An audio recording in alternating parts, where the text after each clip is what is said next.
Habari za jioni.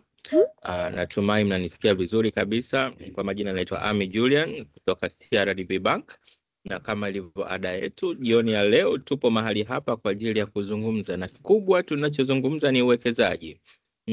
Lakini kabla tujafika huko kote, lazima tupate recap, kwa sababu huwezi ukawekeza bila kujua trend, bila kujua soko linaendaje, soko limeendaje. So bila kupoteza muda na wakati, nitamkaribisha Ibrahim, lakini meanwhile on your end tunachoomba ni kwamba usisahau, kama ilivyo tamaduni yetu, unauliza maswali, unauliza kwenye chat, lakini vile vile unaweza ka raise your hand kwa ajili ya kutoa comment.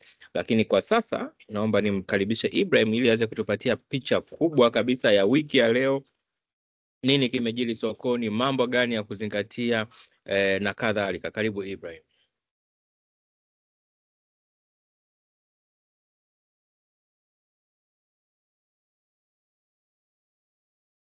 Asante sana. Yes,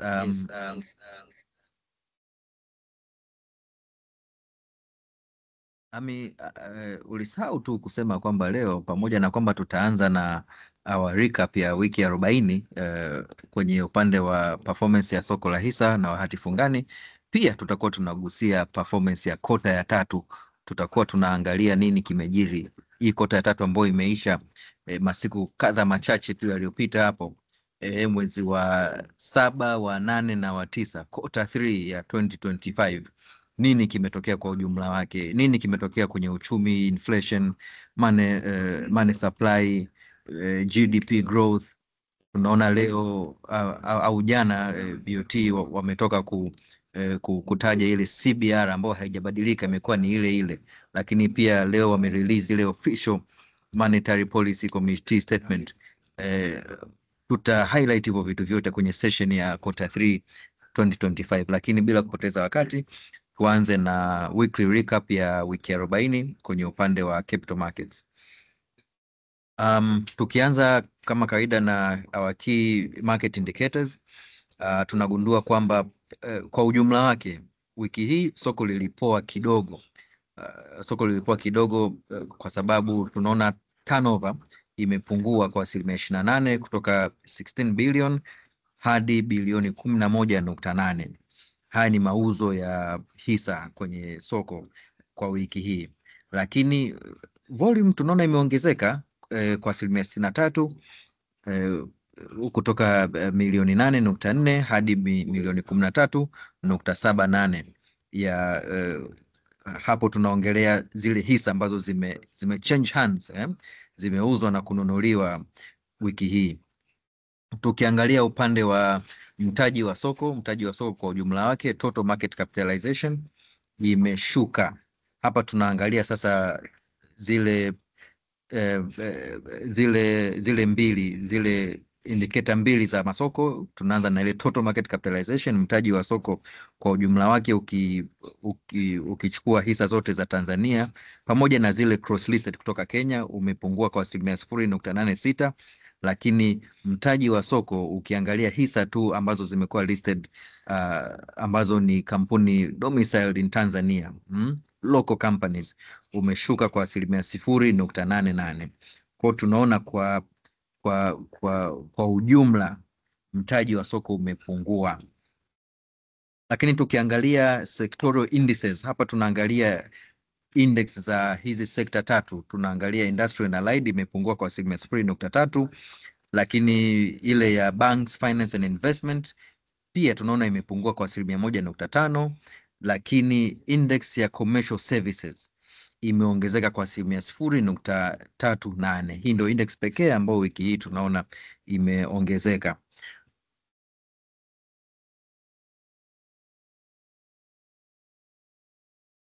Sasa tuangalie kwenye upande wa mauzo ya soko, nani alidominate wiki hii? Tunaona top mover alikuwa ni CRDB kwa 47.3 za mauzo ya wiki hii zilikuwa dominated na benki ya CRDB. Of course tumeona kwa muda mrefu benki ya CRDB ndo amekuwa the most liquid counter. mauzo yake yakidominate ukilinganisha na makampuni mengine, na that has been the case wiki hii. Lakini pia top mover wa pili, of course hii inaweza kaja ikawa surprise kidogo, lakini ni counter ya Vodacom imedominate imekuwa ni counter ya pili kwa mauzo kwa 41.1%, na kikubwa kilichotokea Vodacom ni kwamba ili block trade. Tunaona wiki hii kuna block la hisa 8.1 lili trade hapo katikati ya wiki, na ndo ilifanya hata turnover Vodacom aweze kuwa kwenye wale top movers wa pili. Na tunaona hiyo block, tukiangalia tukijaribu kupiga ile wastani wa bei wa block trade ilipita kwa shilingi 590.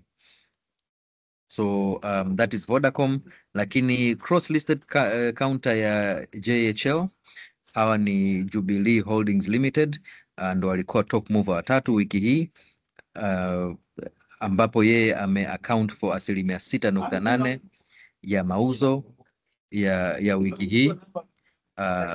Yes, lakini makampuni mengine haya tunaona NMB, Nico and other companies, hao kwa ujumla wao ndo walichangia the rest of the turnover ya wiki hii, lakini tunaona kwa ujumla wake counter ya CRDB na Voda ndo ambayo imeweza kudominate turnover kwa kipindi cha wiki hii.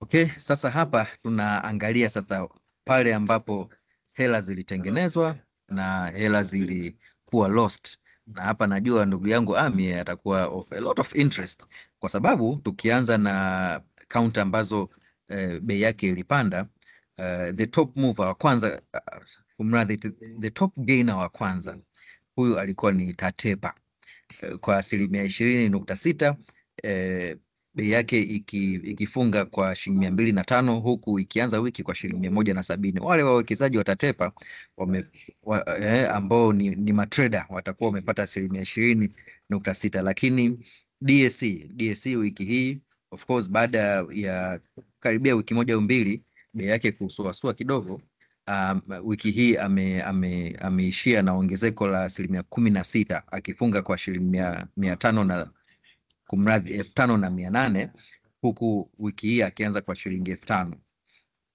Tunaona kaunta ya Mkombozi wiki hii amegain kwa 3.6%, akifunga kwa shilingi 1,990. Tunakumbuka alikuwa bei yake ilikuwa iko juu kweli kweli kwa muda, lakini Nico ambao tunafahamu wiki hii amelipa gawio. Wiki iliyopita ndio ilikuwa ile tarehe ya mwisho ya dividend, lakini wiki hii nadhani kuanzia Jumatatu wale investors wa Nico kwenye akaunti zao wanaona mambo mazuri kabisa. Amekuwa ni top gainer wa 4, bei yake ikifunga kwa 1,360. Other gainers walikuwa ni Toll Gases, Twiga Cement, Voda pamoja na TBL. Tunaona TBL sasa inaanza kurali after some price discovery. Tunaona ilishuka mpaka shilingi 7,200 around hapo, lakini bei yake imeanza kupick up, na wiki hii amekuwa of course ni top gainer mwisho kabisa, lakini bei yake imefunga at a gain of 0.4, shilingi 7,330. Tukiwaangalia wale sasa top losers, top loser wa kwanza kabisa alikuwa ni MCB ambaye aliloza 11.9%, yake ikifunga kwa shilingi 370. Lakini Tanga Cement ambayo tunafahamu wiki iliyopita kama sijakosea, au wiki hii wiki iliyopita kumradhi, ametoka kulaunch ile right issue ambao wanatarajia kuraise takriban bilioni 204 kwenye right issue yao. Tunaona yeye amekuwa ni the second top loser, bei yake ikifunga kwa shilingi 2,360, punguzo la 8.9%. Lakini counters nyingine ambazo wame lose ni counter ya Swissport ambao tunaona trend kwa muda ilikuwa imepanda. Nadhani ilikuwa kwenye shilingi 2,100 na kitu, lakini sasa hivi tunaona imeshuka all the way to 1,530. Nadhani late wiki iliyopita au wiki hii mwanzoni tuliona yale matokeo yao ya half year 1 yalichelewa kidogo kutoka, lakini matokeo yao ya the financial results zilitoka, na generally walipata tu faida nzuri, although not very extraordinary, lakini they showed steady financial performance half year 2, kumradhi, half year 1, yale matokeo ya miezi 6, lakini tunaona bei yake imeshuka mpaka 1,530. Other losers ni Precision Air, Maendeleo Bank, benki ya CRDB, Afriprice, TCC anaendelea na ile price discovery, bei yake inaendelea kujitafuta. Wiki hii ameshed kufunga kwa shilingi 13,390, na NMB, counter ya NMB pia imeluza 0.6%, bei yake ikifunga kwa 7,850. Naomba nisi preempt kila kitu, nipo na wataalamu wangu hapa. Yupo Mr. Imani Muhingo, Ami Julian, yupo Lwitiko Mbilinyi, wote tupo na our head pia Mr. Masumai. I think there's something that they can add hapa kwenye upande wa gainers and losers. Tukianza na Ami, counter gani hapa kwenye gainers and losers it has caught your attention more than the rest?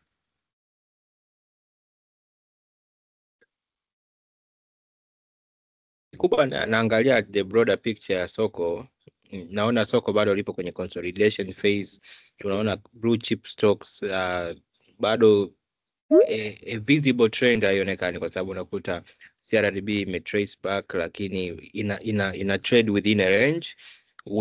Tumeona TBL naye ameshade, lakini tunaanza kuona kuna slight momentum ya kubounce back.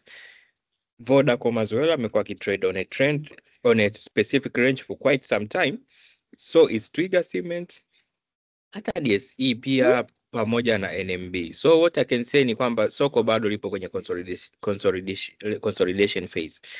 Kuhusu top gainer leo Tatepa, I would say it's an outlier, and simply I would assume investor anaingia anachagua hisa ambayo anaiona not the cheapest in terms of value but the cheapest in terms of price. Kwa hiyo anaamua kuinunua, hence anaona DCB ilitoka 120, 110, ilienda hadi 200, anasema okay, this could be the next mover to that particular I would say price point. Kwa hiyo anaamua ku bet on that, which I don't see any fundamentals zimetolewa kusupport that outlying performance. Kuhusu Swissport, naona ina shade, so on a conclusive way I could say markets ina consolidate. Asante sana Ami. Yeah, thank you very much Ami. Naomba nimlete Lwitiko hapa, na nina swali moja tu kwa Lwitiko. Wiki hii mwanzoni wa wiki Nicole ameweza kutangaza gawio lake, sio kutangaza tu, kulipa gawio lake brother. Sasa tumeona pia amekuwa kwenye top gain hapa, bei yake imeongezeka kwa 3%, pamoja na kulipa gawio. Kwa nini tunaona bei yake inaongezeka? Shukran Ibra. Unajua market yetu hizi ups and downs tena kwa asilimia hizi ni za kawaida sana kwenye soko. Tutake tusitake kwamba itokea mtu ana hela kidogo anataka kununua hizi hisa, obviously kuna chances kubwa sana za kumove price. Kwa hiyo hizi 3%, 4%, 5% ups and downs naona zisitupe shida sana, kwa sababu kiukweli ni kwamba kama if you have a considerable amount of money you're coming into the market, you want the shares, obviously the price will move. Kama mtu ana share nyingi kidogo anauza, obviously the price will go down. It's not like kwamba kila saa kuna fundamental against that. Na kwa Nico we can obviously see kwamba kuna baadhi ya accounts ziko kwenye red ambazo na considerable amount of investment. Kwa I believe kabisa kwamba baadhi ya investors washaanza kuwa na na washaanza kuwa alert kwamba hata ile asset value yake iko katika mbioni kushuka. Yeah, kwa hiyo kwa namna moja au nyingine, even the likes of DSC, you can see the bump bado ya 16%. Unaweza ukasema wow, it's material, lakini tutake tusitake, the shares ambazo kwenye free float zikitrade kila siku sio nyingi kiivo. Kwa nikija milioni 200 nataka kununua hizo shares, obvious nita move for the price by some percent. Nikija na shares za milioni 500 nataka niuze hizi counters, obvious nita move price by some percent. So it's something which is very common, and investors wasipate shida sana. Nafurahi kuona TBL hapo kwenye green. Nafurahi kuona Mkombozi akianza kurudi kwenye green.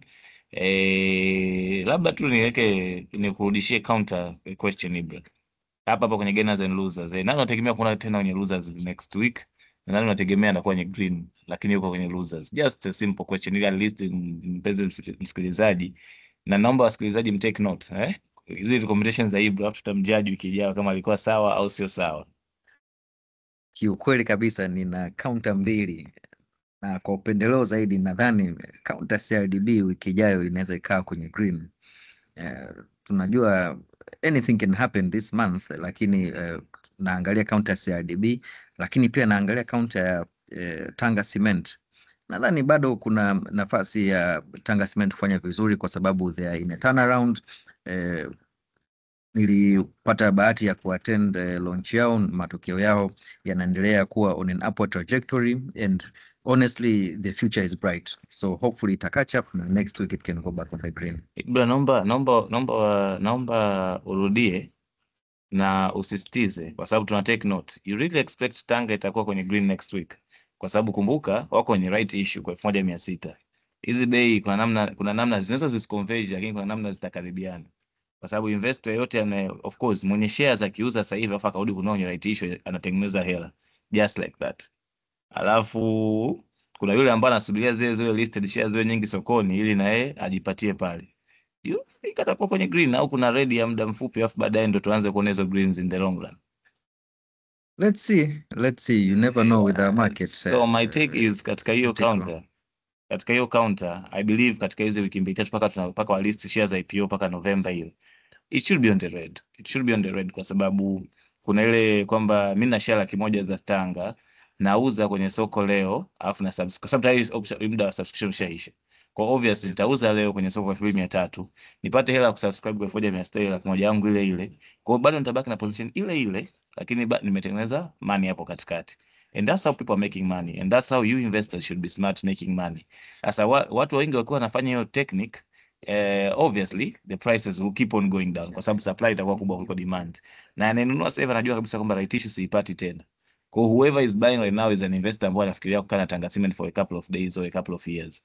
Kwa hiyo that's Tanga kupo kwenye red bado namtegemea kubaki hapo, ila TCC kuendelea kushuka is obviously Afriprice. Labda Afriprice atakuwa more link na NMB kama kickback, labda na Afriprice anaweza kickback, lakini Afriprice niko bado nahisi kama anaweza ka shade kama NMB ataendelea kushade. Shukran sana. Asante Ulfiko for your very good insights. Well, tukienda kwenye upande wa investor participation, tunaona hii chart yetu kidogo iko tofauti na what we normally see katika hizi wiki zetu. Tunaona foreign activity imeweza kuwa juu ya local activity, both kwenye upande wa manunuzi na kwenye upande wa mauzo. Tukianza na upande wa mauzo, foreigners wameuza kwa 70.74, wakati locals wameuza kwa 29.26, lakini kwenye upande wa manunuzi slightly foreigners wamenunua 52.87 ya the total turnover, ukilinganisha na 47.13 ya turnover ambao locals ndo wameweza kudominate. Nadhani pia hii imechangiwa na ile block trade ya Vodacom ambao tunaona katika ile siku foreign participation ilipanda by more or less the amount ya turnover ambayo ilikuwa involved na ile block trade ya Vodacom ya share milioni share milioni 8.1 ambazo zilikuwa traded siku ile. So wiki hii kumekuwa kuna net foreign outflow ya bilioni 2.1 tu.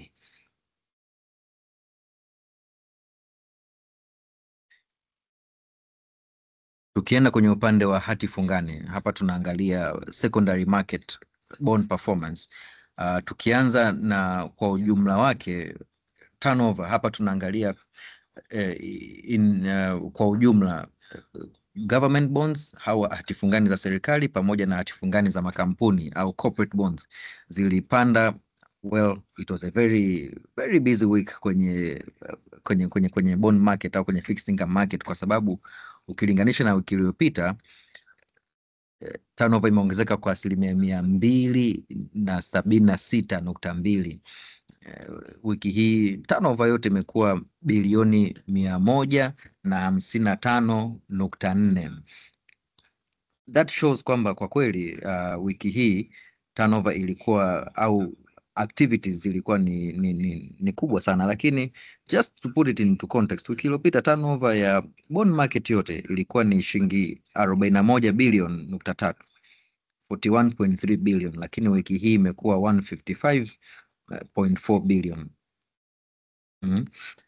Tukianza na upande wa hati fungani za serikali, tunaona zimekuwa spread very well, na hati fungani za miaka 25 years zimedominate kwa 36.8%, ikifuatiwa na hati fungani za miaka 15 36.5% ya turnover, zikifuata hati fungani za miaka 20 18% ya turnover. Tunaona hizi let's say long and medium term ndo zimeweza kuwa very popular wiki hii, na zikifuatiwa na hati fungani za miaka 5 na mwishoni kabisa hati fungani za miaka 10. Naona hiyo percentage haionekani kwa uzuri, lakini it's the remaining percentage, huku total turnover yake ikiwa bilioni 155.09. Kwenye upande wa hati fungani za makampuni, tunaona hati fungani 2 tu ndo ambazo zimeweza kutrade kwa wiki hii yote, japo turnover imeweza kuongezeka. Na wiki hii turnover yote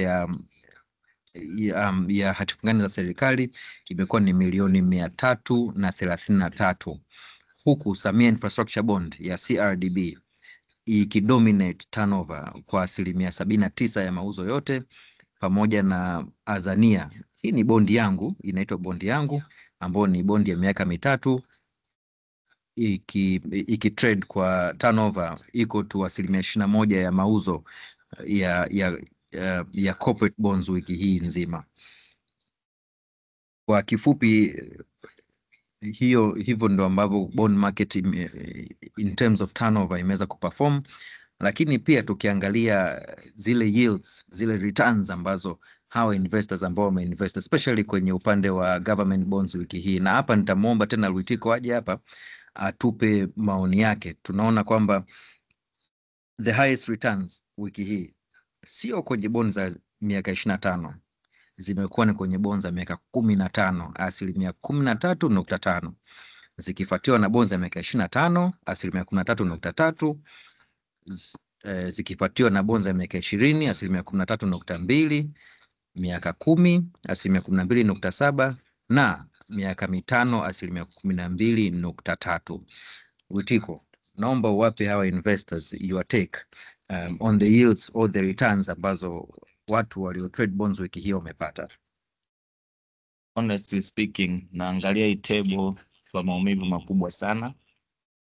Hizi yields ni nzuri kwenye uchumi, ni mbaya kwa sisi ambao tunapenda kuwekeza na tumepata hela za kuwekeza juzi tu, na hata kwa sisi ambao tunafanya biashara pia zinatuchanganya kidogo, kwa sababu umeona hiyo yield ya 13.2, na sasa hivi by the way kwenye 2025 ukija kutafuta kununua bond utapata kwenye yield za 12.8. Ukiingiza kwenye bond inayotoa coupon ya 15.49 au 15.95 unapata bei za 120 kitu huko mpaka 130. Sasa ukimwambia hivyo investor anaanza kuona kabisa kwamba hii biashara inakuwa ni ngumu. Kwa hiyo ni kweli kabisa kama turnover ipo, na turnover tunaona kwa asilimia kubwa sana kwenye upande wa sophisticated investors, especially institutions.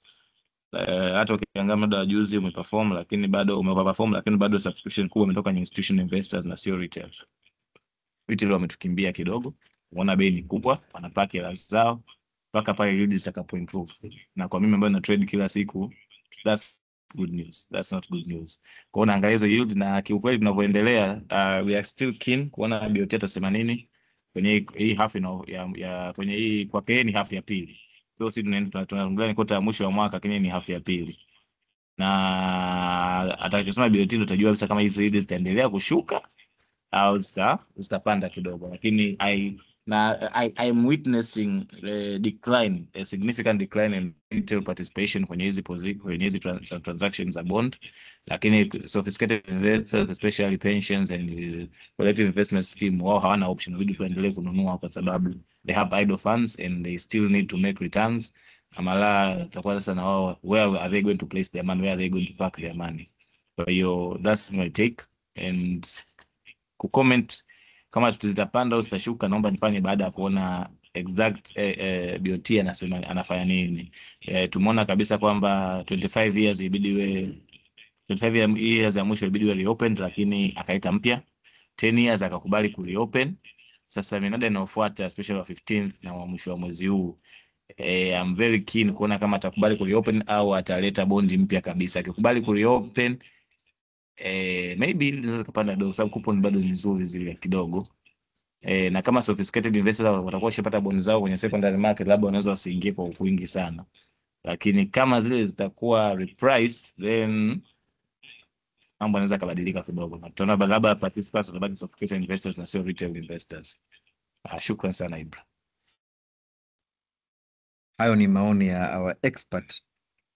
Kwa mtu ambaye anamjua Lwitiko anajua kabisa kwamba anaangalia soko kila siku. Akija asubuhi yeye ni anaangalia soko, anaangalia orders, anaangalia yields ni zipi. Kwa hiyo usikilize kwa makini anachokisema. Well, tukimove on sasa kwenye mnada ambao ulihappen wiki hii, ambao ilikuwa ni ulifanyika Jumatano tarehe 1. Kulikuwa kuna bond ya miaka 10, bond namba 674.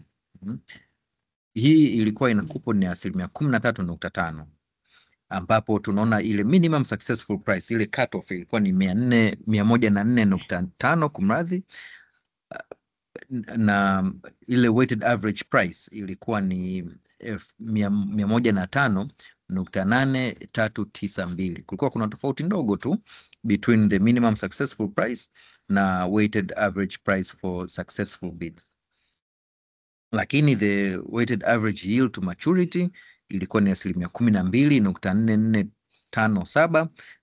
The weighted average coupon yield ilikuwa 12.7552, pale ambapo serikali wali offer bilioni 146.48, wananchi na institutional investors na wawekezaji wote na hapa naongelea upande wa competitive, wali offer bilioni 543, lakini wakasema hapana, tutachukua tu bilioni 124.3 kwenye huu mnada. Tunaendelea kuona kwamba BOT anaendelea kuchukua almost pale ambapo anahitaji kwenye competitive au lower, lakini bado tunaona investors wako willing kuipa serikali hela nyingi zaidi kuliko ambavyo wao walikuwa tayari kuipata. Na Ibra, hapa sasa utabidi waombe radhi kubwa sana ndugu wasikilizaji, umewanyima information moja kubwa sana kwenye hii matokeo ya mnada wa hii wiki, kwa sababu kuna commendation kubwa sana napenda kwamba Benki ya Tanzania ni kwa mara ya kwanza ameanza kudisclose non-competitive prices, na table ilibidi iwe ina display bei zote mbili, kwamba watu walioenda kwa competitive walikuwa wangapi na walikuwa ni kiasi gani, lakini pia watu ambao wameenda kwa non-competitive walikuwa wangapi na walikuwa ni kiasi gani. Na hii ni information ambayo tumeitamani muda mrefu sana kuiona, na kwa mnada huu imekuwa ni mara ya kwanza kabisa. Kwa hiyo ili kukupa tu picha ndugu msikilizaji, kulikuwa kuna bids 16 tu zilizoshinda kwenye upande wa competitive, lakini upande wa non-competitive wa retail tumeona bids 136 ambazo ziliwekwa na zikashinda zote. Na tumeona retail wakileta kama bilioni 6 kwenye wakileta kama wakileta bilioni 6 kumradhi, wakileta bilioni 6 tu katika hizo katika huo mnada kati walikuwa wanaruhusiwa kuleta bilioni 16. Kwa upande wa retail ulienda subscribe, lakini upande wa hawa wanaweka competitive mara nyingi ni taasisi, zilikuwa kuna bids 110 ambazo walipewa bilioni 146 lakini wakaleta bilioni 500, na ndio kitu nilikuwa nawaambia kipindi sasa hivi kwamba kwa namna moja au nyingine participants wakubwa sana katika hii minada ni taasisi sasa, sio retail mmoja mmoja. Tumeona kabisa kwamba retail wamepewa 16 billion lakini wameweza kusubscribe only 6 billion out of the 16 billion. Wakati hawa ambao wamepewa 146 billion wamesubscribe 500 billion. Kwa hiyo sasa hivi players wakubwa, hata sisi tukitaka kufanya biashara sasa hivi inabidi tukae zaidi na sophisticated investors kuliko retail, kwa sababu retail kwanza mara nyingi wanapendaga long term investment kwa sababu wanakopea sana, lakini pia wanapenda high return ambao pia sasa hivi hawazipati sokoni. Kwa hiyo information nimeona ni bora tu point out, na naamini next session tulikuwa naongelea matokeo, tuta display vyote viwili kwa wakati mmoja. Shukrani sana Ibra. Tiko, asante sana bwana, nashukuru sana. Naomba tu niweke angalizo kwamba wakati tunaandaa hii report kweli matokeo yalikuwepo, lakini kuna muda kama vile yalikuwa hayapo kwenye website. Nadhani sasa hivi yamerudi, lakini tutahakikisha kwamba from next time wawekezaji wetu wanayo na tutaweza kuwapa kwa ajili ya their information. Yes, baada ya hapo, hiyo ndo tamati ya our weekly wrap ya vitu ambavyo vimeendelea kwenye wiki hii kwenye upande wa capital markets. Naam,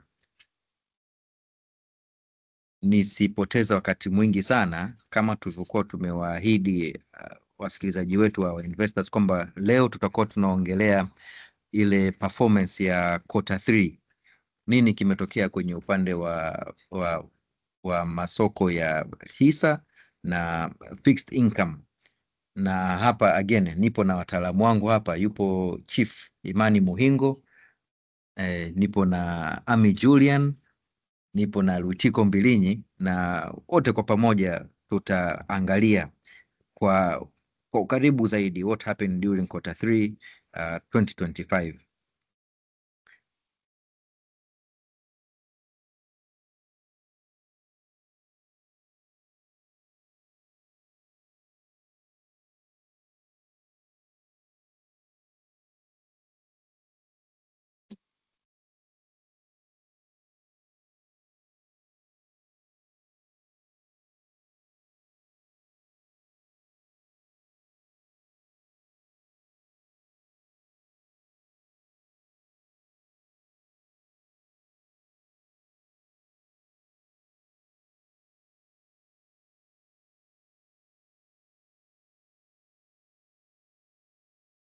Asante sana Ibra kwa kutupatia weekly wrap up. Nadhani sasa hii report ndio itatupatia picha.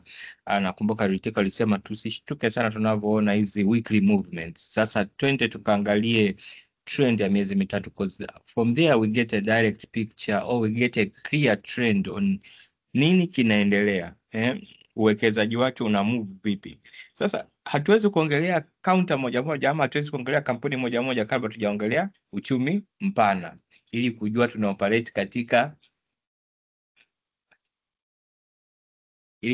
operate katika environment ipi, na je, kwa sababu everything falls down na uchumi mpana ukoje.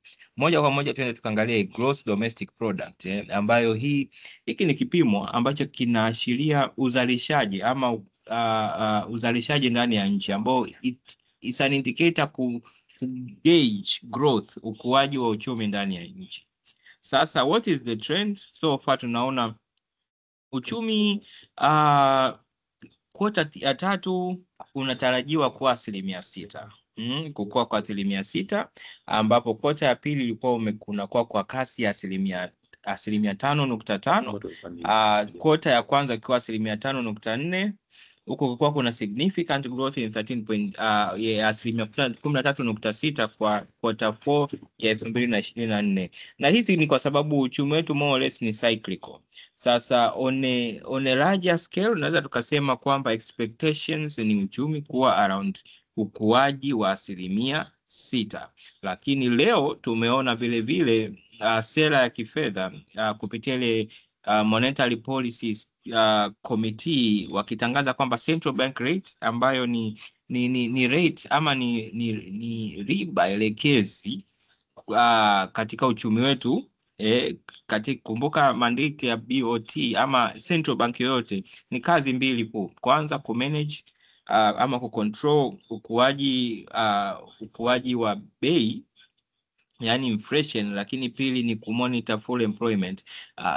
I could say employment ama unemployment on another scope, lakini in most economies kazi yake kubwa ni kucontrol inflation. So with that being said, 2024 we adopted a new framework ambao ni interest rate targeting, na tunaona kupitia hiyo tukawa tuna rate ambayo ina gauge hiyo interest rate ambayo kwa sasa iko around 5.75, a drop from 6% like 2 quarters zilizopita. So I would say appetite ama benki kuu bado anaona kwamba kuna haja ya riba kuendelea kuwa suppressed, kuwa chini, ili kuweza kuinject ama kustimulate economic activities ndani ya nchi. Sasa huko kwenye mfumuko wa bei ambapo CBR ipo kwa ajili ya kucontrol ama kumanipulate hiyo inflation. What is happening? Tunaona the trend kutoka Mei 2025 mpaka August, inflation more or less imehover from 3.2 mpaka 3.4, lakini which were the major drivers? Tunaona mfumuko wa bei upande wa vyakula ndio ulikuwa mkubwa sana, ukikua kutoka 7.6 mpaka 7.7, huku core inflation ikiwa ina hover around 2%. Services and energy more or less kule mfumuko ulikuwa muted. Kumbuka bei za mafuta zime drop, hence ime ease pressure katika upande wa services and energy. Kwa hiyo picha tunayoiona ni kwamba uchumi unakuwa kwa 6%, mfumuko wa bei kwa around 3.4%, huku CBR ikiendelea kuwa at around 5.75. Tukienda moja kwa moja kuangalia sasa hali ya fedha, ambapo hapa tunaangalia the performance of the Tanzanian shilling against the USD. Tunaona shilingi iliweza kupata nguvu ukilinganisha na performance ya USD kutoka shilingi 2618 Julai mpaka 2443 as of September.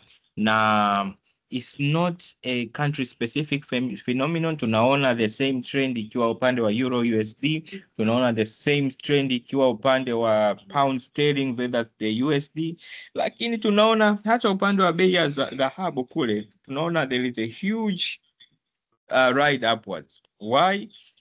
There are a lot of factors. There is pressure Fed kupunguza interest rate, lakini pia global institutions ama global investors are also questioning the Fed's independence, kwa sababu rais wa kule Donald Trump one way or another amekuwa akiput a lot of pressure on Powell kuweza cut rates, lakini Powell amekuwa akisimama kwamba yeye ataendelea kufanya maamuzi ambayo yapo data driven. So that is the major thing we saw upande wa currencies, where shilingi imeendelea kuimarika dhidi ya USD. Na this trend should persist kwa sababu tunaingia katika msimu wa korosho and so forth. Kwa we should see stability around hiyo 2443 ambayo tumeiona iko reported hapo. Tukienda upande wa money supply, more or less the trend is inaonyesha kwamba ama upatikanaji ama mzunguko wa hela ulikuwa kwa 20.4%, ongezeko kutoka 19.1% kota iliyopita. Kwa hiyo hela mtaani imeongezeka kwa 20.4%. Banking sector, hii ni sekta nzima. Tunaona NPLs, yani ile mikopo ichichefu ikidondoka kwa 3.3 in August, ambapo ni chini ya ama within the range ambayo benki kuu anaelekeza kwamba isivuke 5%, huku foreign exchange reserves zikiwa around bilioni 6.7 USD ambazo zinaweza zikakava miezi mitano ya imports zetu kama nchi nzima. Sasa tumemaliza mambo ya uchumi mpana, twende moja kwa moja katika soko specifically. What happened katika hii quarter ya tatu ukilinganisha na quarter ya pili? Tunaona turnover iliongezeka kutoka bilioni 151.7 mpaka bilioni 252, ambapo ni almost ongezeko la 69%. Na hii mostly ilikuwa driven na the rallies ambazo tuliziona between July and August, na huku volume of shares traded ikiongezeka kwa 25%. As a result, kwa sababu ile activity tuliona between July and August, total market cap imeongezeka kwa 8.7 mpaka trilioni 21.3, huku domestic market cap pia ikiwa imeongezeka kwa 5% mpaka trilioni 13.55. Indices, ile index ambayo ina capture domestic listed stocks pamoja na cross listed, tunaona vile vile imekuwa kwa 5.8, huku Tanzania Share Index ambayo ina capture only domestic listed stocks ikiwa imeongezeka kwa 5%. Sasa tukienda kwenye sector specific indices, index ambayo imefinish on a red ni industrials and allied, ambapo imedondoka kwa 19.5. Why? Kampuni nyingi ambazo zipo katika hii index ndio kampuni ambazo for a long time zimekuwa crippled na liquidity. The likes of TBL tumeona ikitrace back kutoka June mpaka hapa September, kukiwa kuna drop. Huko mbele tutaona more than 20% drop. TCC imetrace back vile vile. So with that being said, there's been a downward pressure katika hii index. Lakini upande wa banking, finance and investment, several counters zilikuwa kwenye strong rally katika hii quarter ya tatu, ambapo imepelekea hii index ikue kwa 28.8. So is commercials and services, ambapo unakutana na kampuni kama Swissport, Vodacom, Precision Air. Unaona commercial services index sasa ambayo inazikodi hizo kampuni ikiwa imeongezeka thamani kwa 15.60. Sasa activity ilikuwa wapi? Tunaona the majority of activities ilikuwa katika blue chip stocks. Hapo tunaona the likes of CRDB aki-account 46.3 ya hii turnover bilioni 256.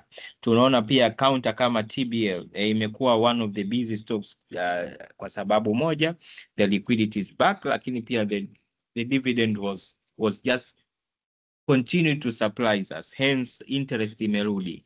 Tunaona Tanga Cement yupo pale 6.2, NMB yuko 9.1, KCB kwa miezi hii 12 vile vile amekuwa active katika soko letu la hisa la Dar es Salaam. Tunaona pia Vodacom yupo akiwa more or less 2.4. Umeona, so blue chip stocks have continued to be busy. Huku tukienda mbele tukiangalia wakati blue chip stocks zikiwa busy, lakini the majority of the movement or the majority of the volatility imekuwa ikionekana katika mid cap stocks, ambapo sasa tukiangalia where was money made ama hela ilitengenezwa wapi na hela ili wawekezaji portfolio zao wapi zipo on the red, tunaona DSE imefanya vizuri sana katika quarter hii ya tatu ikiwa ina ongezeko la 94%, that ambao roughly I would say 95%. Rough report, mwekezaji aliwekeza milioni 1 size aki exit as the closing day ya quarter, kama angetoka ile closing day ya quarter, basi alikuwa anatoka ili katika ile milioni 1 alikuwa anatengeneza faida ya 948 nyingine. DCB pia ni moja ya counter ambazo zimefanya vizuri sana hii quarter ya tatu kwa 78.6. Kwa kweli usikatie tamaa counter. Umeona MCB imeendelea kufanya vizuri pia. Mkombozi was a surprise quarter ya pili. Tunaona imeendelea kuwepo katika key players ambao wamefanya vizuri katika soko. Again, Tatepa also has had a comeback. Nicole, Maendeleo Bank, CRDB, Afriprice, tunaona ni moja ni counter, I would say 8 ambazo zimefanya vizuri. Not all was on the green, I would say. Kuna counter pia ambazo tumeona zikipata changamoto ya bei kushuka. Was it fundamentals driving that? No, tunaona majority of it was just repricing and liquidity coming back, hence hizi bei zikitafuta equilibrium yake. Tunaona the likes of Mukoba, tunaona the likes of TCC, tunaona the likes of TBL and Precision Airways, kwa sababu kwa mfano Precision Airways for so long ilikuwa imekaa kwenye bei ya shilingi 400, lakini sasa hizi imeanza kuitafuta equilibrium yake. So is TBL pamoja na TCC.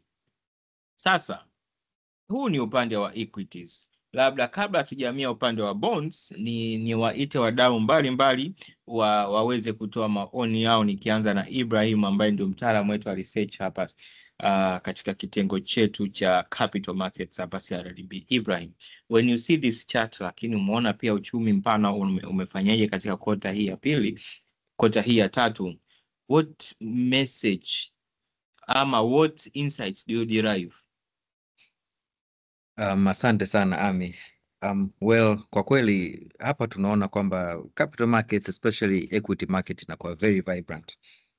Yani hapa tunavyoangalia hizi returns kwamba just in 3 months mtu ambaye ameingia na kutoka DSE ameshatengeneza 94.8%. This is amazing. Mtu ambaye ameingia na kutoka DCB ametengeneza 78.6%. This is actually quite amazing. One thing I can notice is that hii counter ya DSE ambao it's almost like the index of the market. It has been the top gainer in this counter. I would like to highlight the fact kwamba DSE ukiangalia zile financial zao, revenue yake ya miezi 6, it is almost 99% ya revenue za mwaka jana mzima, the whole of 2024. Ametengeneza around 7.7 billion kwa miezi 6 ukilinganisha na 7.8 billion mwaka mzima 2024. What does that tell you?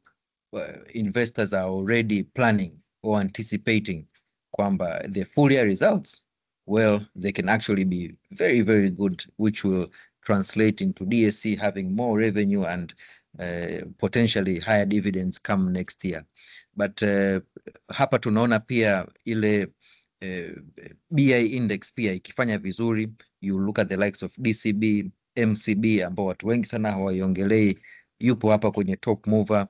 Mkombozi Bank as well, CRDB, all of these counters, they're actually doing very well. So this is actually something which is very good for the BI index. Wale wawekezaji ambao wanaangalia where can we invest easily. We're just looking at index for example. Basi wakiangalia tu ile BI index, basi wanakuwa na ile comfort kwamba this is an index that will give me very, very good returns. Let me not preempt anything. Namwona Lutiko pia anaangalia hizi gainers and losers za kota hii. Maybe he has a few things to add.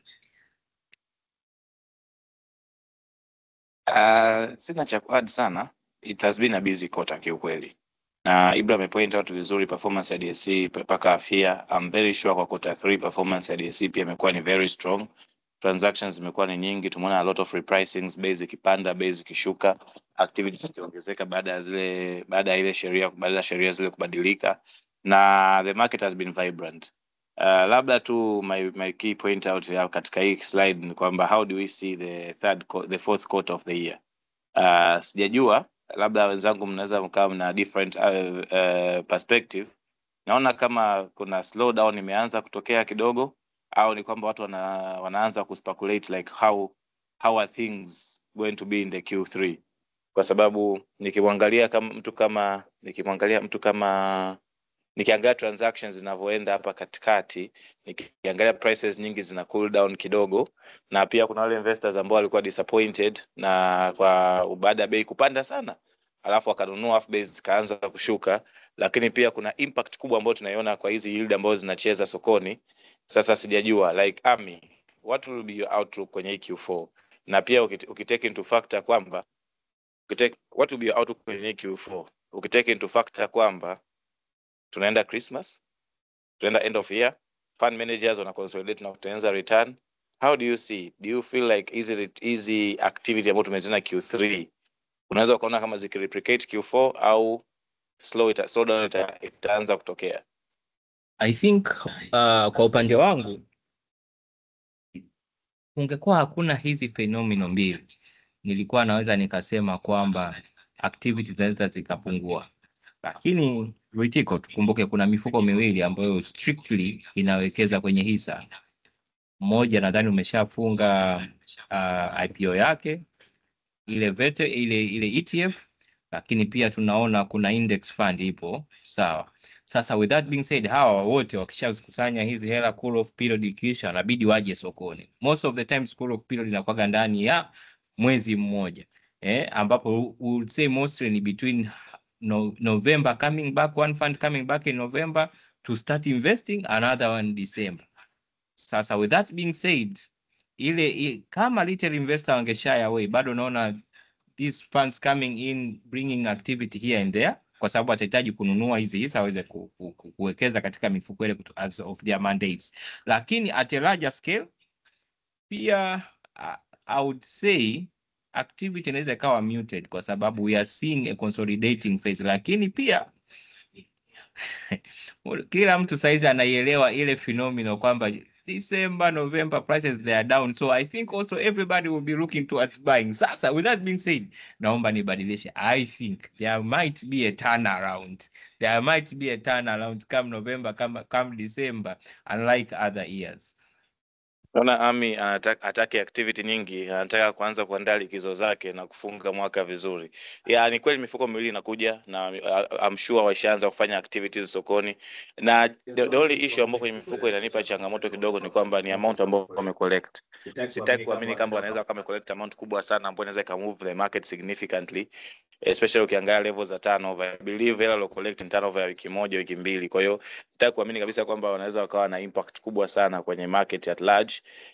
Na with the yields going down, retails wakipungua, labda tuone activities zaidi kwenye corporate, especially upande wa bond segment, au retail baada ya kuona returns ziko ndogo kwenye upande wa bond waanze kuamua ku take a look into shares kwa namna moja au nyingine. Lakini prices are consolidating, people are taking profit, na kwa namna moja au nyingine pia tunaona kabisa kwamba kuna ile December effect.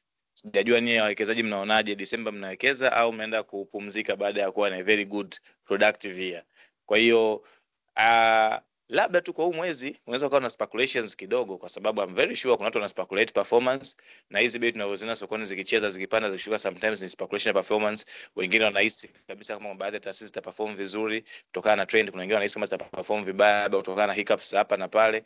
Kwa hiyo naamini huu mwezi kutakuwa kuna activities za speculation. By the end of the month tutaanza kuona financials, tutaona activity ambazo zinakuwa backed na fundamentals, whether people are taking profit or people are getting in position.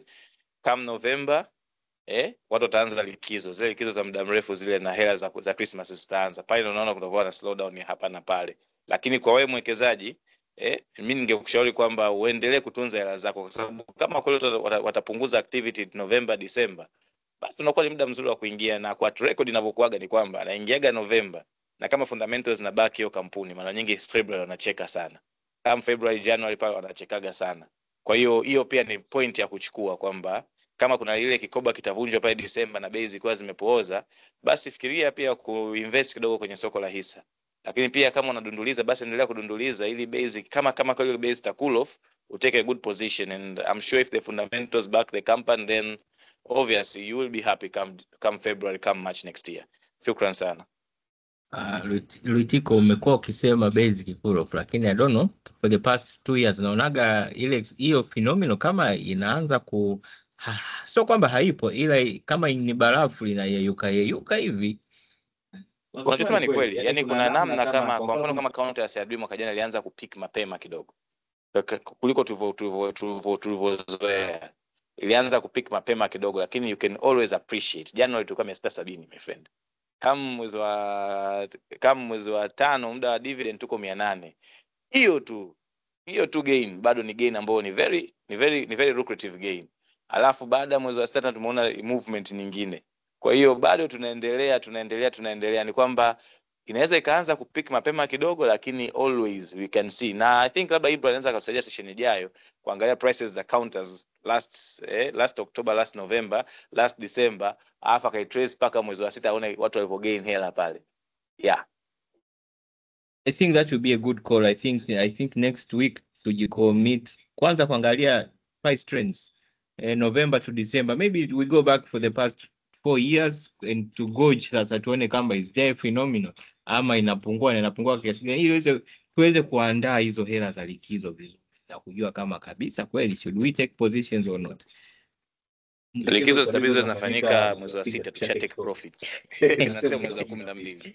Ibrahim upo? Nipo bwana. Mimi kuna swali Lutiko aliuliza hapa, naomba tena nilirudie jamani. Our investors, what is your strategy going towards the end of the year? Mnaziweka hela zenu mfukoni au bado mtakuwa very active mnaangalia where the opportunities za kuinvest zipo? Mtuambie ili sisi tupate picture on how the activities will be towards the end of the year. Lakini kuna msikilizaji anaitwa Vic. Yeye anasema bwana, what do you mean by consolidating phase? You've mentioned it a couple of times now. Tusimwache msikilizaji na maswali mengi. Lutiko na Ami, you've mentioned this term a few times. Mnamaanisha nini? Soko lina movements kuu 3, sawa. Ya kwanza upward trend, sawa. Alafu kuna ambapo bei inakuwa inapanda. Alafu kuna downward trend ambapo bei inakuwa inashuka. Lakini huwa kuna muda ili hiyo turn around ifanyike, huwa kuna muda ambao bei ya hisa ama bei ya asset yote, inaweza ikawa hata currency, inacheza katika range fulani. Kwa mfano tuchukulie mfano, una hisa ambayo ina trade kwa shilingi 100 mpaka 115 kwa muda mrefu. Ikifika 115 inashuka tena mpaka 100, ikifika 100 ina bounce back tena mpaka 115, na inaweza ikawa hiyo trend ikakaa hapo mpaka hata miezi 2, miezi 3. Hapo sasa ndo tunaposema ina consolidate, yani kunakuwa hakuna a clear trend whether upward ama downward, panakuwa tu pako sideways. That's a consolidation phase, kwamba market psychology bado ina decide twende upande upi. Inahitaji taarifa zaidi ili iweze kujua kwamba tushuke chini zaidi ama turudi juu tena. Asante sana Ami. Well, Ami, you can please take us to the rest of the quarter 3 performance. Sawa, sasa twende upande wa pili ambapo tunaingia kwenye upande wa hati fungani. Katika quarter hii ya 3 tunaona performance ilikuwa more or less very strong, ambapo turnover nzima ya soko la government bonds ilikuwa ni trilioni 1.6. Lakini pia tukiangalia moja kwa moja kati ya hii trilioni 1.6, what happened? Kwa sababu hapa for sure money was made, na hapa for sure vile money was lost. Hii ni conditional to wale investors ambao walikuwa wana exit. Lakini kwa hii trend tunayoiona, I would say money was paid, kwa sababu earlier this year Ritiko ambaye ni trader will correct me, yields zilikuwa zina hover around 15.3%, 15.2%, but saizi tunaona kwa wastani zimeshuka mpaka tunaona hadi 12.6%. Sasa tukienda kwenye specific papers, hati fungani ya miaka 2, tunaona yield sasa iko around 8.4%. Miaka 5 kulikuwa kuna deals 11 kota nzima, yield average weighted yield ikiwa around 12.4%. Hati fungani ya miaka 7 kota hii ya 3 tumeizungumza mara kadhaa kwamba it was one of the busiest paper in the market, understandably so. Tiko will put more color on it baadaye, lakini it was one of the busiest papers. Huku weighted average ikiwa 13.7%, average number of deals zikiwa deals 27. Hati fungani ya miaka 10, weighted average yield tunaona ikiwa 12.9%, hati fungani ya miaka 15 13.5, miaka 20 tunaona weighted average yield ikiwa 13.6, huku 25 years weighted average yield ikiwa 14.1. What we see from this ni kwamba moja, yields zimesogeleana sasa compared maybe to some time back, lakini tunaona activity vile vile ikiwa spread across. Tunaona miaka 7 kama nilivyosema, miaka 10, miaka 15 there's been significant activities, lakini long end of the yield curve papers zimeendelea kuwa busy na kudominate activities. 20 na 25 years zimeendelea ku maintain that reputation.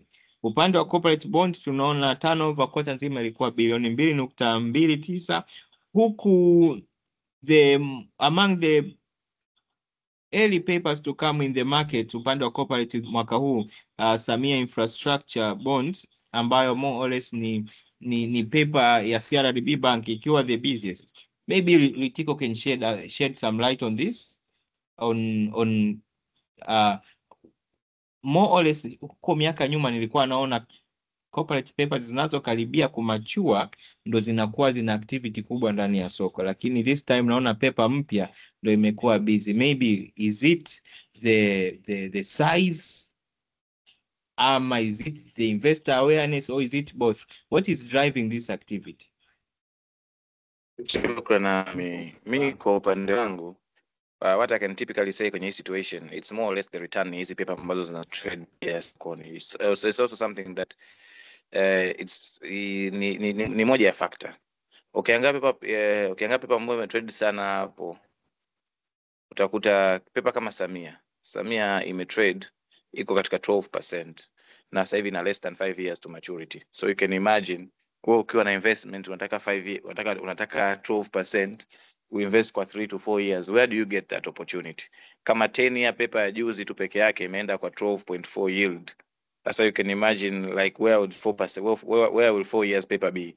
Kwa hiyo ukiangalia hizi paper nyingi kama Tangawasa, Samia na Skuku ambayo tumeitoa juzi, nyingi returns zake bado ni more or less high, na zina entice bado investors, kwa sababu labda akienda sometimes anaweza kwenda kutafuta alternative investment, anapata way less than hiyo 12% kwa huo muda husika. Kwa hiyo kwa upande wangu naamini hiyo imekuwa ni trigger kubwa sana. Lakini pia trading imekuwa ni kubwa pia kwa sababu baadhi ya paper pia zina trade at discount. Tumeona kabisa kwamba watu wengi kwenye corporate papers wanaziuza at discount, na ukianza kufactor in return kama anaipata huyo investor anunue paper kwa discount, unakuta ni kubwa kidogo. Imagine mtu akinunua paper ya 12% kwa 95, ana return ya ngapi? Akinunua kwa 90 ana return ya ngapi? Na hiyo ndio imefanya hizi activity pia zianze kuwa nyingi kidogo. Lakini hii inaonyesha ukomavu wa soko, kwa sababu ni ngumu sana kusema kama unafanya investment ambao huna hakika ukitaka kutoka unatokaje. Na maana watu wengine wanaona bora wa hold maybe direct cash au waende kuweka sehemu ambayo ni very liquid ili waweze kupata hela yao. Lakini the more ambavyo tunaona soko letu linavyokuwa na watu wanakuwa na uwezo wa kuingia na kuinvest na kutoka, inaleta hamasa zaidi ya hawa watu kuwekeza katika soko hili, na hata hizi taasisi kuja kutafuta hela kwenye capital market, na hata investors kuendelea kuinvest kwenye corporate bond, for which is a very good improvement ambao naiona kwa upande wangu. Shukran sana. Asante sana. Tunaendelea upande mwingine wa hii performance, ambapo sasa more or less tunaenda hii ya mwanzo toka tunaangalia secondary market activity, soko la upili. Lakini sasa tunaenda kwenye kule wanasema machinjioni,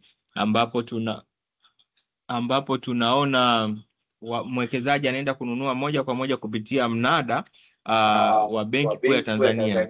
Naomba clarify. Okay, mimi nina theory yangu moja. Ukinunua secondary market umeenda kununua nyama buchari, ukienda kununua Benki Kuu umeenda moja kwa moja machinjioni. Sawa.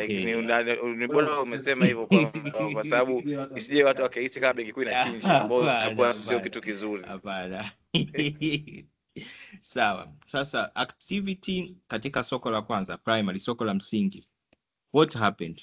Kulikuwa kuna papers kadhaa zilizokuja sokoni, ambapo ukicheki the overall trend, as of recent, the most recent paper imekuwa ni 686 ambayo yenye kuponi 13.75. Tunaona B2 cover ilikuwa 3.7, highlighting kwamba demand ilikuwa kubwa sana kulingana na ile offer size. Weighted average yield ilikuwa 13.19. Nadhani ni moja ya paper ambayo ilishtua wengi, kwa sababu wadau wengi, traders wengi ambao wanafuatilia price movements ama yield movements walikuwa wana expectations zao very specific, lakini soko likaleta surprises yake na weighted average yield likahover around 13.19, ambapo benki kuu alikusanya bilioni 264.3.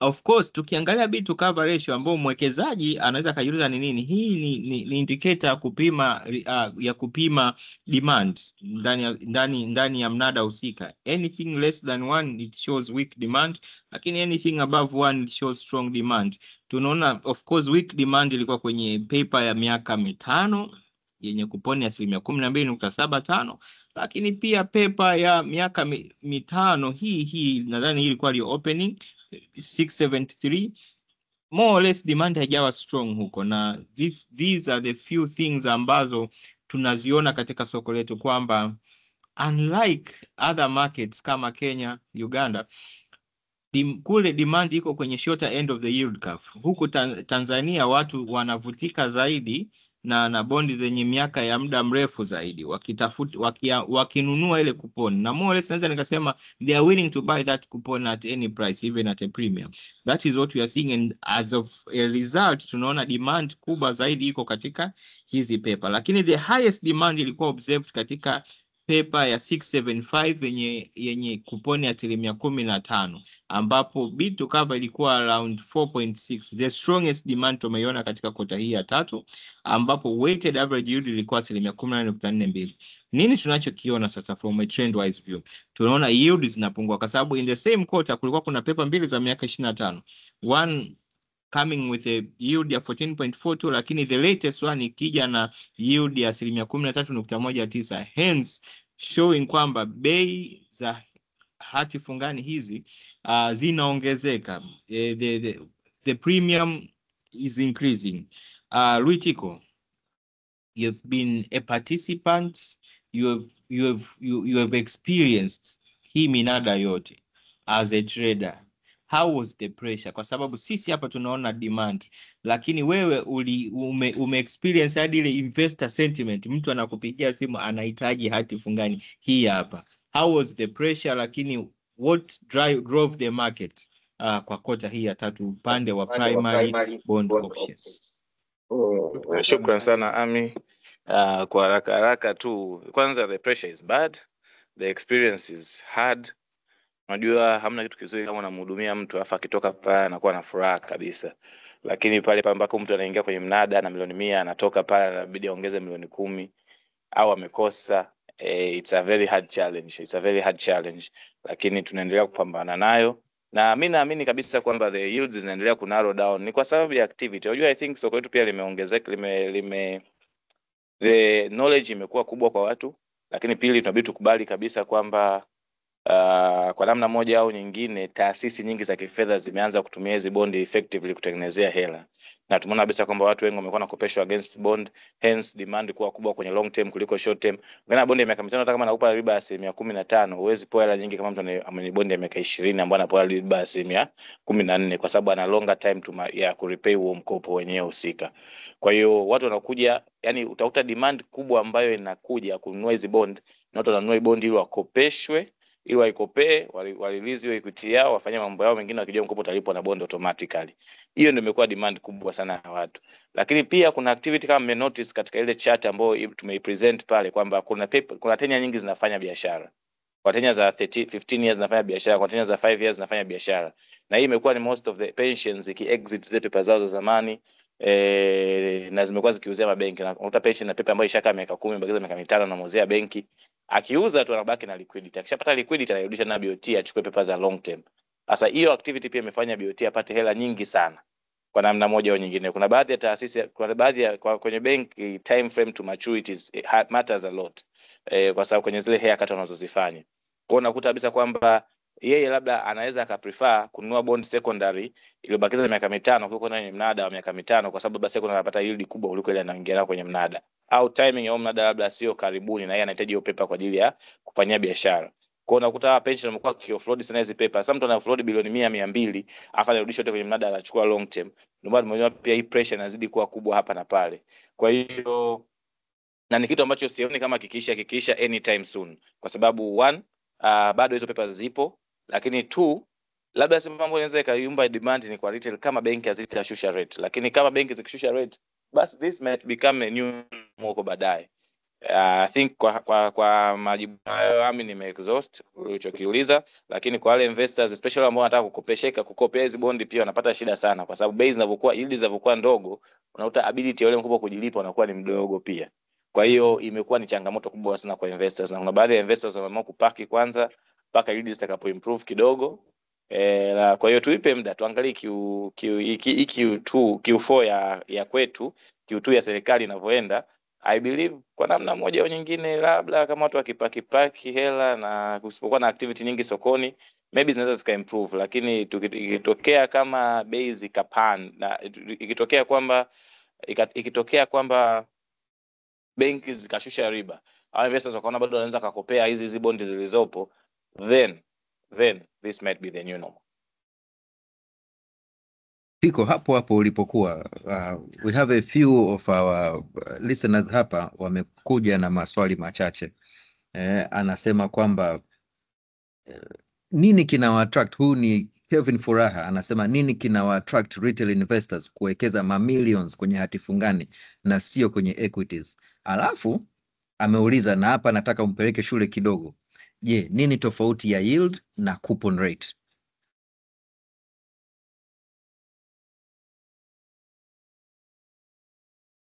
Asante Ibra. Kwanza kabisa, kwanza kinachofanya investors wengi wawekeze kwenye bond kuliko equities ni access to funds.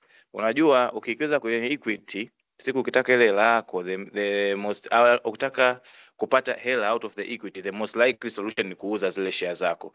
Ni kweli kama unaweza kukopea equity, lakini the haircut is massive kwa sababu ya volatility ya hizo equities. Kwa unakuta labda let's say una equities za milioni 100, utapigwa labda haircut ya 50%, kwa utapewa milioni 50. Wataanza kucalculate milioni 50, afu kwenye milioni 50 utatafuta loan to value ili uweze kukupa.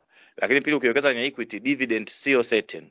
Kumbuka kama hata kama kampuni inaperform vizuri vipi na ina faida kubwa kiasi gani, bado haikukuhakikishii kama hiyo kampuni itakupa gawio na itakupa gawio kiasi gani, kwa sababu pia kampuni inaweza ikaona fursa mbalimbali ikasema mwaka huu tulipe gawio, tunaenda kuweka hii hela, tutaanza faida kwenye hizi fursa 1 2 3. Kwa hiyo by that nature, ukienda kukopea equity inabidi ujustify income yako inatokea wapi. Kwa hiyo imechangia sana watu wengi kupenda bonds, kwa sababu unavyoenda kununua bonds, mtu anajua bisa kwamba hahitaji kujustify income, hahitaji na collateral, haircut sio kubwa, kwa anapata hela nyingi kidogo. Kwa I believe hiyo nimejibu hilo swali la kwanza. Swali la pili lilikuwa ameuliza nini tofauti ya yield na coupon rate. Okay. Coupon rate ndio ile riba ambayo serikali imekwambia itakupa. Kwa hiyo serikali imekwambia kwamba katika face value ambayo ni 100, mimi nitakupa 13.5. Hiyo ndio coupon. Kesho na kesho kutwa ukinunua bond kwa 102, theoretically una coupon ya 13.5, lakini return yako actually sio 13.5, itakuwa less kidogo, kwa sababu umetoa more than kile unachokipata. Na at the end of the day kwamba wewe umetoa milioni 102 unapata 13.5. Kwa hiyo ukipiga return hapo, na hiyo yield ndio ina factor in ile either the premium or the discount ambao unafanya nini, una pay for that particular paper. Of course hiyo ni direct. Kwa hapo kwa haraka hapo naongelea coupon yield. Sasa hiyo yield to maturity ni calculation ambayo ni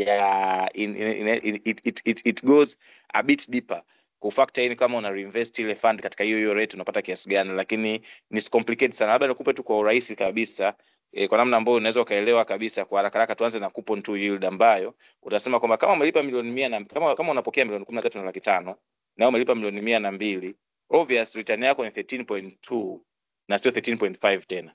Sio, umeelewa? Kwa hiyo kitokea ukalipa 100, ukalipa shilingi 95 wakati unapokea 13.5 coupon, obvious return yako sio 13.5, return yako ni 14.2. Kwa bei inavyozidi kuwa chini unanunulia, yield inazidi kufanya nini? Kuwa juu. Bei inavyozidi kununua kuwa juu unanunulia, then yield inazidi kufanya nini? Kuwa chini. Sasa katika uwanja wa finance mara nyingi hatu discuss prices kwa sababu bei zinabadilika kila siku, na kwa hiyo at the end of the day we discuss yield ili kuweza kuelewana kwamba what is your return, watu wanataka return ya asilimia ngapi. Nataka return ya asilimia 13. Sawa, mimi na bond ambayo ina asilimia 15 hapa. Kwa hiyo ukifactor in asilimia 15 kwenye, yani kwa hesabu haraka haraka, ukichukua 15 ukagawa kwa 13, 15 ukigawa kwa 13, hiyo bond itakuuzia kwa 115. Kwa hiyo tumemaliza, biashara imeishia hapo. Hapo tumeongelea coupon yield only. Lakini sasa inakuja factor kwamba hiyo bond ina accrue kiasi gani, kiasi. Kwa hizo ukija kuzifactor unaingia kwenye yield to maturity. Labda ni take note huko baadaye tukimaliza hii session tunaweza tukaanza session ya analysis na financial valuation 101, tukaanza ku deep dive kwenye hizi formula ili investors pia muweze kuelewa tunachokiongea, lakini hiyo ni kama mtataka pia. Unless otherwise I believe nimejibu katika in high level hilo swali. Yes, nadhani msikilizaji atakuwa amepata majibu yake ambayo alikuwa anahitaji. Kama anahitaji labda somo zaidi, tunamruhusu kabisa, anaweza akatutembelea, anaweza akatutumia email, anaweza akatutafuta hata kwa simu na tukaweza kumpatia more insights especially kwenye hizi terminologies na namna zinavyofanya kazi. Ami, kuna kipengele kidogo hapa cha T-bills auction results wakati tunamalizia hii report yetu ya quarter 3. Okay, asante sana Ibra. Kikubwa ninachoona performance hizi T-bills tukicheki at higher level, nadhani moja kwa moja tuende tukaangalie ile segment ya iliyoandikwa weighted average yields, ambapo tunaona kutoka July, hii ingekuwa kwenye graph tungeona a huge drop, yani a downward drop. July yield ya weighted average yield ya 364 paper ilikuwa around 8.42. As we speak na saizi kwa mnada wa mwisho wa tarehe 17 Septemba yield iko 5.99. CBR iko 5.75. It shows kabisa kwamba ukicheki upande wa bid ukicheki upande wa bid to cover, of course demand is still very strong, umeona, but we are seeing a fall in yields. Labda Luitico, this is a game where a lot of institutions wanashiriki zaidi kwenye T-bills. Maybe from your experience, kwa sababu a year ago muda kama yields were quite high, double digits, 12%, 11%. Now tunaona a drop to 5.99. What could be driving this particular fall in yields? Liquidity. Naamini kabisa kwamba yani kwa namna moja au nyingine, naamini kabisa kwamba hizi taasisi zina liquidity. Na taasisi ambazo zina participate kwenye hizi T-bills zinapokuwa na liquidity, mesha zitakuwa zinapeleka hela nyingi kwenye T-bill. Kwa hiyo BOT anakuwa na uwezo wa kuchagua, kuhakikisha kwamba anakopa kwa bei nzuri kwa sababu hela anazotoa ni nyingi sana. The same inachotokea kwenye bond. Lakini pia kuna role ya reverse repo. Kwa BOT amekuwa akiingia sokoni mara kwa mara ki-inject liquidity, na hiyo pia tumeiona kabisa kwamba kwa hiyo inafanya benki ziwe zina hela kidogo, internal hizo hela yani baadaye hizo hela zinakuja kwa reinvested. Kwa hiyo kwa namna moja au nyingine liquidity ipo, na hii ni one of the very key indicator inaonyesha kwamba liquidity bado ipo kwenye hizi taasisi. Kwa hiyo hizi rates zinaendelea kushuka. Labda pia tuangalie, sijui labda sijajua, lakini labda wale watu ambao wako kwenye jikoni wanaweza kaongea vizuri zaidi, lakini najua nchi zime kwenye kampeni sasa hivi. Sijajua how many projects how big is the spending, how big is the need of the government for the money, for the funds. Maybe kama tunaongea kwenye kile, ukianza kuangalia kama kuna project labda 6-7 kubwa zina run parallel, obviously serikali inakuwa inahitaji mkubwa sana wa hela, lakini unaona project nyingi zimeelekea ukingoni, na maybe pia inaweza ikawa ni factor, lakini naamini kabisa kwamba liquidity ipo ya kutosha, hence hizi T-bill rates zinazidi kushuka kadri ya siku zinavyozidi kwenda. Shukrani. Asante sana Luitico. Well, hapo ndo tufikisha mwisho kabisa wa our report on quarter 3 2025. Lakini wakati tuna discuss investors wetu walikuwa wana mtazamo gani kwenye ile quarter 4 au mwisho wa mwaka, watu wameleta comments mbalimbali hapa, nikizipitia tu kwa haraka haraka. Kennedy anasema it's the best time to buy. Anasema huu ndo wakati mwafaka kabisa kununua. Lakini Paul Ngwilimi anasema kwamba I personally don't think the end of year trend will take effect this year. Ukiachana na fundamentals, purely out of herd mentality, everyone wants to buy and cycles of highs and lows zitakuwa real kwetu. Ameweka kitaalamu sana, lakini ameweza kufanya kama forecasting, kupredict nini kina happen, kwamba hapana, ile end of year trend haitaonekana mwaka huu. Let's see. Lakini Manase Kelvin anasema Q4 pesa inatakiwa kuwa mfuko wa shati, na Mkongo JR anasema na isifungamane na roho. Okay, sawa. No, tumepokea your comments na so far inaonekana kwamba just generally kwa hizi comments kwamba actually we can see more activity than usual in Q4 of 2025 mwaka huu, lakini huu ni mtazamo wa hawa wasikilizaji wetu. Ibra, unaonaje more activity kama hela inakuwa kwenye mfuko wa shati na isifungamane na roho? Unajua kwa hawa watu wote sasa mimi nachoweza kusema na Kevin usipate shida Kevin.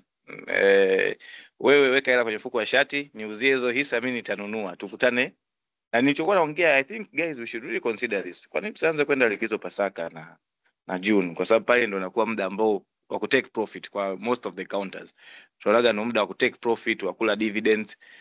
Hii December hii sawa, haina shida, you can always sell. And uzuri ni kwamba kununua tupo. Kwa hiyo tutahakikisha una hela kwenye mfuko wa shati Kevin, usipate shida kabisa. Dennis amesema TCCL are issuing more shares via right issue, basically upcoming dilution. What are your comments on the potential downside movement? As far as TCCL is concerned, I believe prices zitashuka. Zinaweza converge na right issue price kwa sababu ya watu wanavyoamini TCCL kuja kuperform vizuri kwa baadaye, especially with these with the management ya Trigger ya kuingia pale. Lakini obvious dilution is there. Just take yani it's a simple example kama tuongea pale mara ya kwanza kwamba I'm assuming mimi nilikuwa na share 10 za TCCL. Kwa sasa hivi kwenye right issue naweza nikazipata hizo shares. Wamepiga 1 to 2 I believe so, ndio 1 to 2. Kwa hiyo Ibra 1 to 2 inamaanisha kama kwa share moja anaweza kanunua share mbili. Kwa hiyo kama nilikuwa na share 10 sasa hivi niko tayari kununua share 20 kwa 1600. Sasa mimi sihitaji kuwa na share 30 za Simba. Nahitaji kuwa na share 20 tu. Muda wa right issue umeshapita. Kwa hiyo nitakachokifanya ni nini? Nahitaji 20 mara nahitaji 32 million kununua hizo shares kwenye right issue. What do I do? Nakuja sokoni nauza hizi 10,000 kwa milioni 23 bei ya leo. Si ndio? Nikiuza kwa milioni 23, nikaongeza milioni 8 na share 20. Si umenielewa? Sasa hii watu watakaokuwa wafanye, watu wakishakuwa wengi wanafanya hiko kitu, inamaanisha nini? Inamaanisha kwamba supply itakuwa kubwa na watu wa demand itakuwa ndogo, sababu kuna watu wako disappointed wamekosa right issue. Watu wengine wanasubia dilution itokee ili wanunue, bila wakitegemea bei itakuwa chini kidogo, watanunua kwa bei ya chini kidogo. Kwa hiyo that being the case, my take Dennis is that the prices will obviously go down a bit. Issue tu ni kwamba labda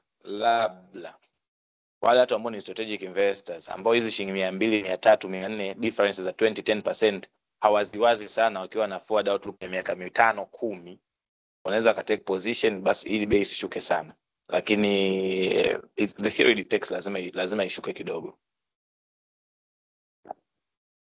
Fantastic insights kutoka kwa Lutiko. Hapa kwa upendeleo mkubwa sana, I'll pose this last question to my colleagues Ami and Lutiko. Kutoka kwa Ilian anasema CBR imekuwa flat, na ni kweli kwa maelezo ya Benki Kuu na Governor kwamba CBR imebaki pale pale 5.75. What should we expect for Q4? Will money supply expand as Q3?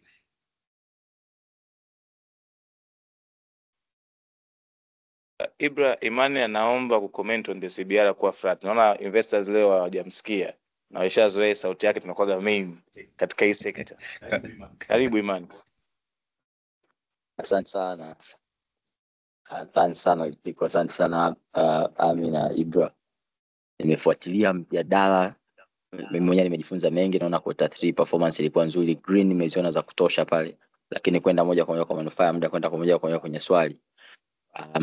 Hii swala la liquidity tumelidiscuss sana.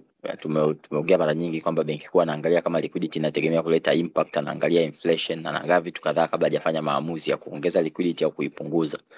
Lakini ikiwa eneo ambalo analitaka yeye, naona kwamba hili eneo liko safi, na kama tulivyofanya webinar liquidity tuliona zile indicators za kuonyesha kwamba kuna excessive au shortage ya liquidity kwenye soko zinaonyeshaje, zilikuwa zinaonyesha kwamba iko somewhere healthy. Ndio maana tunaona CBR ameiacha pale pale, hajaibadilisha. Na mind you, hii kwa sababu CBR ni kama anakuwa anatengeneza bei ya pesa. Kwa maana kama anataka kuongeza liquidity au anataka kupunguza, lakini kwa this case tunaona kwamba anataka ibaki pale pale.